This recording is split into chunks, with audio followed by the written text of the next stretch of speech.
Merci, monsieur le journaliste. Comme d'habitude, le bureau du Conseil supérieur de la magistrature s'est réuni quand il y a besoin. Et aujourd'hui, nous nous sommes réunis pour examiner certaines questions de l'heure.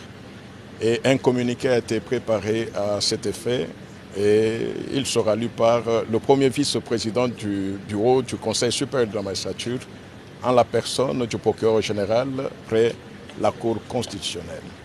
Communiqué officiel du bureau du Conseil supérieur de la magistrature. Le bureau du Conseil supérieur de la magistrature s'est réuni ce mercredi 4 septembre 2024 dans la salle de plénière de la Cour constitutionnelle au sujet de la tentative d'évasion qui a eu lieu dans la nuit du 1er au 2 septembre 2024 à la prison centrale de Makala et de la note circulaire numéro 008-CAB-ME-JS 2024 du 2 septembre 2024 signée par le vice-ministre de la Justice et garde des Sceaux relative à l'interdiction de transfèrement des détenus préventifs à la prison centrale de Makala et à la prison militaire de Ndolo. À ce propos, le bureau note ce qui suit.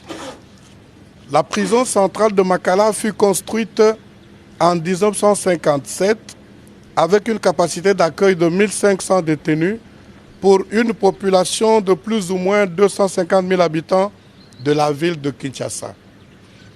Avec l'augmentation exponentielle de la population et l'accroissement de la criminalité, la solution appropriée pour résorber la surpopulation carcérale à la prison de Makala tient à la fois à la construction de nouvelles prisons et maisons d'arrêt et à l'application stricte de la loi sur la détention ainsi que celle sur le régime pénitentiaire. Contrairement aux déclarations faites lors des sorties médiatiques du vice-ministre de la Justice et garde des Sceaux, les magistrats ne sont pas responsables de la tentative d'évasion qui a eu lieu à la prison de Makala.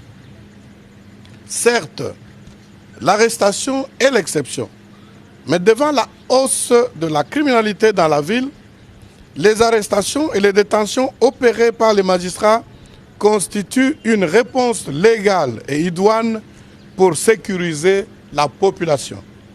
En effet, le suspect et toute personne soupçonnée d'avoir commis une infraction ou violé la loi pénale. Demander au magistrat de ne pas l'arrêter ni le transférer à la prison ou à la maison d'arrêt constitue une violation flagrante de la loi et surtout une autre manière d'installer au sein de la société congolaise les règles de vengeance privée et la loi du plus fort. Les déclarations du vice-ministre de la Justice et garde des Sceaux sont de nature à exposer les magistrats à la vindicte populaire alors qu'il existe au sein des institutions publiques un cadre de concertation entre le Conseil supérieur de la magistrature et le ministère de la Justice, lieu indiqué pour traiter des questions transversales relatives à l'administration de la justice. Le bureau du Conseil supérieur de la magistrature invite les magistrats à poursuivre l'accomplissement des tâches de la profession dans le strict respect de la Constitution et des lois de la République pour l'émergence de l'État de droit en République démocratique du Congo. Par conséquent, ils sont tenus de rester calmes et de respecter en toutes circonstances les règles d'éthique et de déontologie.